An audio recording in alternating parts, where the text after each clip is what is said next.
Luis মাছের লাদি ছিল সেরকম লাগছিল একটু সাবধান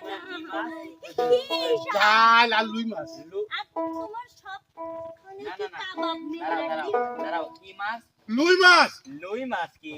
লুই মাছ হ্যাঁ কাবাব কাবাব লুই মাছ রুই হ্যাঁ হ্যাঁ রুই রই আর ডালটা সিধু ডালটা ছেই আমার দাঁত খায় পেট ভরে গেছে ওই তো তোমার ওই ডাল খাওয়ার কথা শুনি না আমারও খাবির মনে ধরছে তাই লাও যাই আমরা খাই তুলে খাবো এখনো আছে লাও যাই খাই যা খাই লুই মাছ খাই